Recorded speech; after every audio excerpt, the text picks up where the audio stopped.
I've played a lot of video games, and naturally I've fought a lot of bosses. Bosses are incredibly important because they represent the final challenge that we run into. Sometimes they are easy, sometimes they're kind of in the middle, and sometimes they are, well, to put it lightly, cheating assholes. That's the topic of today's video, my top 10 most broken bosses I've ever had the misfortune of fighting from the games that I have personally played. Now, this video is a Firefighter monthly giveaway episode, and the lucky winner was Ustra Mage, and I hope that I pronounced that right. I'm really bad at that. This goes without saying, but I am talking about boss encounters, so please be warned, this is spoiler territory, Retro Nate. If you don't want to hear about these important figures in a video game you might play, then this episode might not be for you. But if you're still here, let's begin.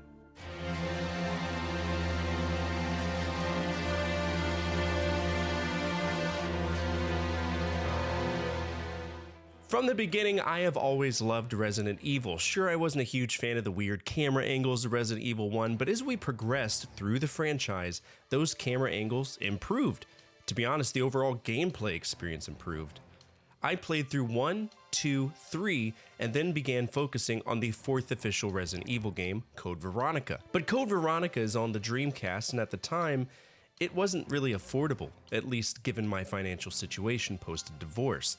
So I managed to snag the PS2 version, Code Veronica X, which does have some quality of life improvements, most of which are tied to graphical improvements. But at its core, it's very much a traditional Resident Evil game. It takes place 3 months after getting out of Raccoon City, where we see Claire Redfield trying to find her brother, Chris Redfield, but she gets captured by Umbrella and held at Rockford Island Prison. Chris and Claire have 2 different campaigns, but they are linear. In previous games, we had A and B scenarios, and that's not an option here. And the boss for Claire is the biggest limp dick chode tyrant you will ever face. It happens on an airplane, which means limited space to run around. There is no cover to hide behind. You're totally exposed, and unless you were mentally prepared for this encounter, there's a solid chance you will not have the ammunition to contend with him. This is not a fight you complete on the first try. It's a repeat offender of learning to cope with the bullshit and potentially reload a save to take on this bullet sponge, and he will decimate you if you get too close. He'll kill you in 2 hits if you don't heal. After a while, you'll see a blue button, which you push, and a crate launches, knocking Tyrant out the back of the airplane. Congrats! You've beaten Disc 1.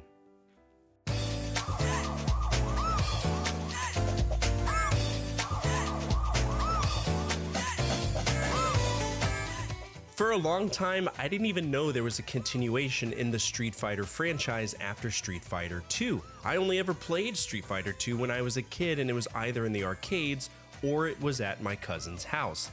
But I didn't get a chance to go there often, and the age difference meant most of the time he didn't want to play with me. It just wasn't cool. That's how kids are. But at some point in my life, I saw the Street Fighter Anniversary Collection at Walmart, and I asked my grandmother if I could have it. She bought it for me, and even though I wanted it solely for the Street Fighter 2 content, I was pleasantly surprised to see Street Fighter 3, which if you ask me, it's a pretty cool game. The problem comes into play with the final boss, Gill. Now Gill, he's a cool guy. He's based around fire and ice, and his coloration on his body reflects that. He's got himself a fancy pair of little man panties and bodacious hair. Glorious hair! But his abilities are what will make you hate him. If you make it to his level, you'll notice he's a grade A douchebag. His hits are heavy, he's notoriously good at hitting you with anti-air, and he doesn't need to charge his attacks like his brother Urien does. His supers are mean as hell too. Meteor Strike and Seraphic Wing are hell to deal with.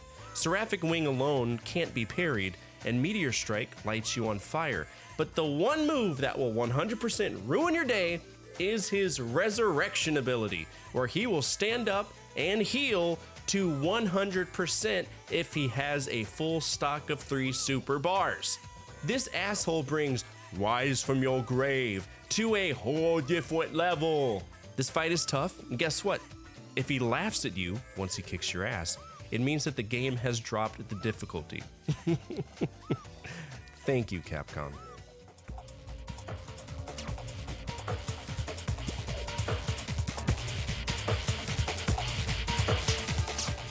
Devil May Cry is an interesting series because it was originally meant to be Resident Evil 4. Yeah, wrap your head around that one. The whole way it was presented ultimately led to Shinji Mikami and other Capcom leads to decide to scrap the Resident Evil plot and instead focus on one inspired by divine comedy. It's a hack and slasher fan's wet dream, and I love all of them. But when it came to Devil May Cry 3, Japan did it goofy. You see, in Japan, people take gaming seriously, so seriously that the hardest mode you can imagine, it's too easy for them. From a cultural level, they will master games to a capacity that many of you watching this, myself included, will not attain. When I went to Japan, I saw a dude who was in his 80s scratch his ass, give a big smoker's cough, wobble his skinny ass to a DDR cabinet, and then proceed to totally decimate a song on the hardest level, before taking a deep breath, coughing again, getting his cane, and walking away. This philosophy, accidentally or purposefully, depending on who you ask, translated to the American release of Devil May Cry 3. The big bad boss of Devil May Cry 3 is your twin brother Vergil. Devil May Cry 3 alone is a prequel to the original DMC, and when we run into Vergil, he's so hopped up on PCP that the entire fight is a lesson in humility. He's lightning fast, he does not miss, and he laughs at you the whole time. He has superhuman strength, superhuman speed, superhuman agility, superhuman stamina. He can instantly heal. He's the nut spawn of a demon. He can teleport. He can generate a force field, and he can use all 3 of his devil triggers. He's a nightmare to fight. And when we beat him, he decides, nah, fuck this, goes into hell, takes on Mundus, loses, and becomes Nalo Angelo of Devil May Cry 1. It's a cheap fight, but it's a great game.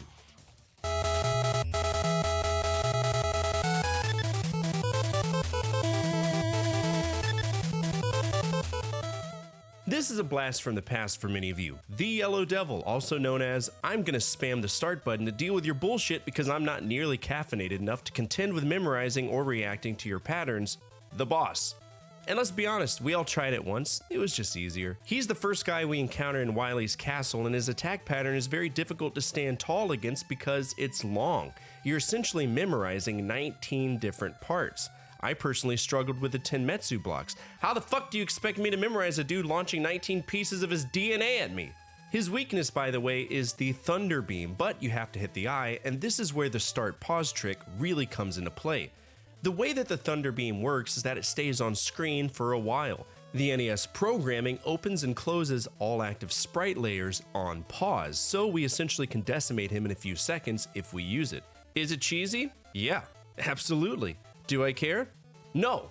No, I do not. Gatekeeping how people enjoy their retro gaming is something I will never do, and even though I make videos about games you should avoid, I never pitch an ultimatum. So if you use save states, cheat codes, or scuzzy pause tricks to beat enemies, good for you.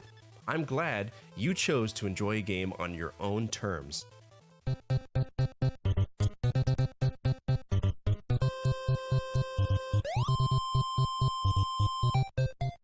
Castlevania 1, great game, and it was a huge part of putting Konami on the map for international audiences. It came out during a time where Konami was hitting the nail on the head for various franchises, Track and Field, Metal Gear, Contra, and of course, Castlevania. Now to me, Castlevania is easy, but I've played it tons of times. It's one of those guilty pleasure platformers that I go back to every now and again. In the game, there are so many different things that can kick your ass, be it the dragons that shoot fireballs, the Medusa heads, but the bosses are what will catch you off guard. For the most part, all of these bosses are based on monsters of lore. The Phantom Bat is a play on Dracula, or in some cases foreshadowing. We fight Queen Medusa, Mummy Man, Frankenstein, and Igor, and of course the final boss is Big Bad Dracula himself. But the one that will ruin your day fairly consistently is Death, or the Grim Reaper. He's been a recurring enemy in the franchise, showing up in at least 19 different games, and that's not accounting for the cameos in other games. And when you encounter him, put your big boy pants on. The Grim Reaper shows up and he just starts launching 3 to 4 scythes at you that are incredibly difficult to dodge because they tend to spawn in relation to where you're standing in game. Now, much like the Yellow Devil, he is easy to cheese if you have the holy water and the hearts to use said item. If you have the holy water, you can throw it at the start of the match and the frame stoppage will kill him after a few item tosses. But if you don't have the holy water, you're in for a rough time, and there's really no way around it. He is easily the hardest boss in the first Castlevania game, and in fact, Dracula himself, he's a joke compared to Death.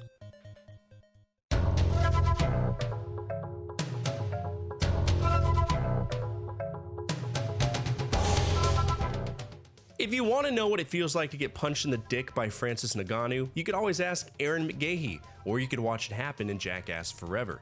But if you don't want to take the time to do that, then you could always pop in any of the original Mortal Kombat trilogy into your Genesis or Super Nintendo. Literally every fighter is mean because the computer was programmed by a company that was extremely overzealous, down to the T. The difficulty slider doesn't even matter. Get good or go home, scrub. But the one boss historically in the franchise that made me want to become one with the cold embrace of a pool full of liquid nitrogen was Shao Kahn. He was the boss of Mortal Kombat 2, 3, Advance, Shaolin Monks, and the reboot in 2011. And for whatever reason, he's a grade A mega chode every single time. In the older games, he would just sit there and throw fucking spears at your face, or ram his gongoloid shoulder at your chest, or use his well-defined knee to rearrange your spinal column. And that carried over to the more modern games. He's not to be messed with. You know, with me playing these older games and beating them, I figured, hey, I know you're the fallen emperor of Outworld, you're nothing. You're weak. Boy, what a fool was I. The developers keep giving him dumb shit that makes the fight even more unfair with every single appearance he has. There's no limit to the buffoonery that NetherRealm Studios will inject into his steroid-laden butt cheeks. Fuck Shao Kahn. Jeez.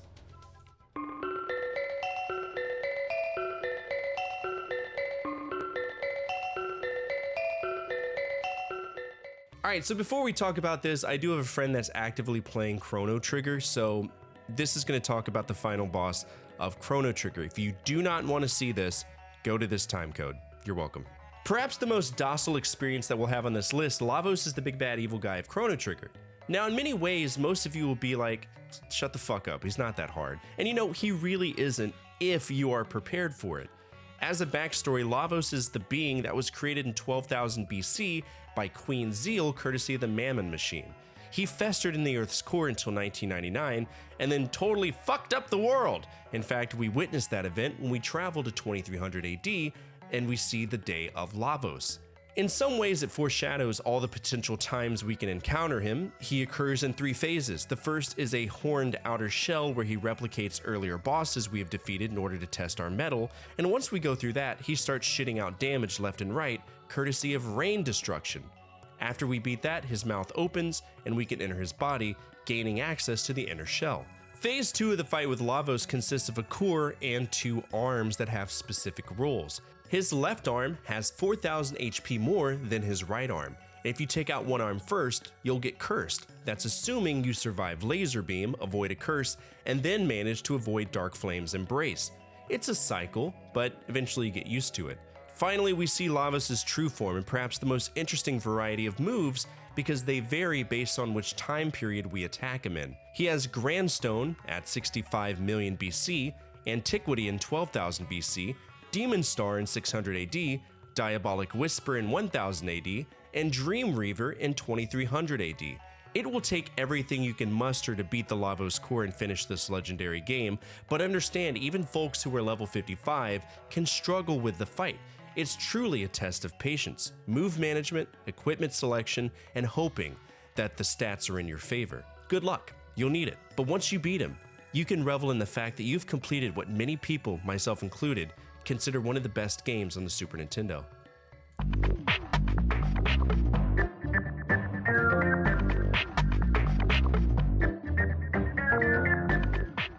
A while back when I was doing my Idle Minds Conquest, I had the luxury of playing Ratchet and Clank 1 and 2. Both of those games were created by Insomniac, but there was an HD collection ported by Idle Minds, so the Twitch community voted for me to play that instead because it was more financially viable. It's funny too because when you think about the Powerhouse 3 franchises that kicked butt on the PS2, you had Jak and Daxter, Sly Cooper, and ultimately Ratchet and Clank. In some ways they were the trifecta of fun, but Ratchet evaded me consistently. I never played it until I was an adult. Now, if you've never played Ratchet and Clank, it's a third-person shooter where we can use a wide array of weaponry, collecting bolts and upgrading our weapons as we see fit. Plot-wise, the whole game involves the titular character discovering a rogue robot who he nicknames Clank. He's got a mission to defeat a corrupt businessman named Chairman Drek, who is harvesting planets due to his planet becoming severely polluted. We'll go through a variety of planets, accomplishing piecemeal tasks, doing some backtracking, winning races, fighting pretty cool bosses, all the way until the absolute end of the game. To me, the fight with Chairman Drek was an absolute power fisting for a few different reasons. A, it's a 3-phase fight. Whatever. That's fine. B, he utilizes mobs in phase 3. Fuck, man, okay, that's cheap. C, if you die and you lose your ammo, there are no checkpoints, so you have to scrounge ammo when it pops up and use your tractor beam to throw back the mines that he shits out back at him. To say that I struggled through this fight was an understatement. Ideally, you want to have the Rhino or Ripia new one. It's an incredibly expensive weapon that decimates the enemies, but I didn't have neither the time nor the patience to collect literally every bolt and then grind for even more bolts to buy it. So I used every single weapon I had, the bomb glove, the visibomb, pyrocitor, walloper, you name it, I used it. It was an ass clincher the whole time, and to be honest, it kind of soured my perception of the franchise, but I did beat it.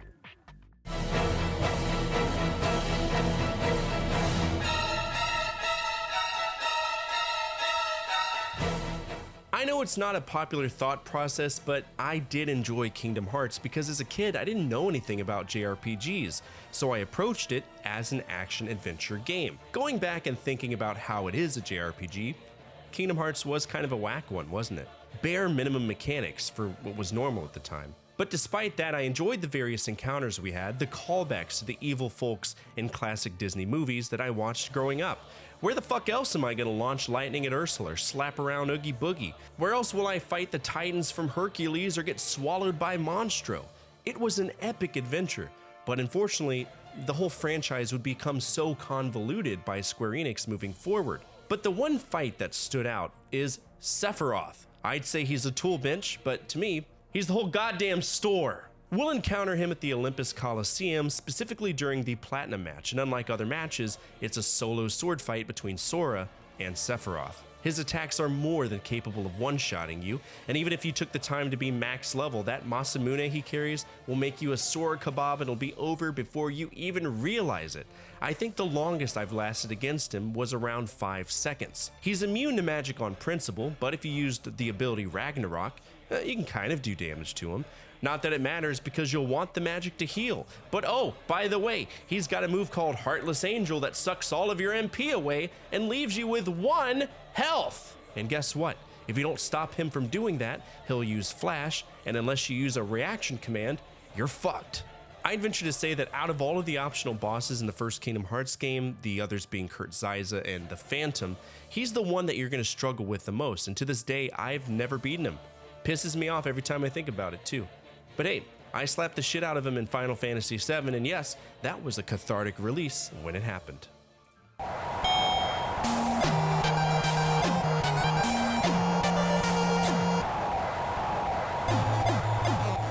Our final game today is Punch-Out!, and many of you already know where this is going. Mike Tyson or Mr. Dream, depending on which variants of the game that you own. Now, the entire game is one big ol' rhythm game, and we learn the quirks of all of these boxers. Glass Joe has a glass jaw. Bald Bull can be knocked down during his bull charge, Von Kaiser can be body blown when he ducks for an uppercut, and of course King Hippo has a sensitive belly button. But all of that goes out the window for the Dream Fight. This is the final fight of the game. We've been through the worst of the worst. We've conquered a rematch with Piston Honda, knocked the soda bottle out of Popinski's hand, knocked any remaining hair off of Bald Bull's body, kept Don Flamenco from dancing, and put Mr. Sandman to sleep. And we proved just how unmacho Super Macho Man was. When from the pits of hell itself, Mike Tyson shows up with a murderous intent unlike the likes of which society has ever seen. The pattern you need to memorize is very quick. It ultimately boils down to muscle memory, and the worst part is, this isn't a game that you can emulate appropriately. The lag that happens is so microscopic in length, but it still somehow affects your ability to hit him. Or maybe it's just because I'm dog shit at this game. I don't know. Many of my peers say that the only way to play this without the frames being stolen from you is to play it on true hardware. To many, it's impossible. And should you beat him once, you can always do it again. How? Well, did you know that there is a hidden fourth circuit on the original Punch-Out? It's known as the WVBA Another World Circuit, and you can get there by entering the password 135-792-4680 in the passcode area, and then you push BA and select. It starts with us having all of the titles, and we begin our series by fighting King Hippo, Great Tiger, Piston Honda as a rematch, Soda Popinski, Bald Bull as a rematch, Don Flamenco as a rematch, Mr. Sandman, Super Macho Man, and then finally, Mike Tyson, who if you do manage to beat a second time, will comment on your finger speed, which is something I would never want to hear come out of his mouth. At all! And that's it for today's episode. What did you think of this list? Are there any bosses in your gaming journeys that are so incredibly broken that it made you contemplate the reality by which you exist in? Feel free to let us know in the comments section below. Speaking of our community, if you made it to the end of this episode, you're already home in our community. We're a group of like-minded folks who simply enjoy remembering a time when life was just a little bit easier to live. And if you vibe with that, then feel free to join us. I am currently 500 subs away from an 8,000 subscriber milestone, and if we accomplish that, I'll make a special video of the community's choice. Finally, the single most important thing you could do for me is to hit that thumbs up button, as it directly impacts the visibility of the videos and the projects that I work on every single day. As always, from my family to your family, good energy, good vibes. Fortefyre out.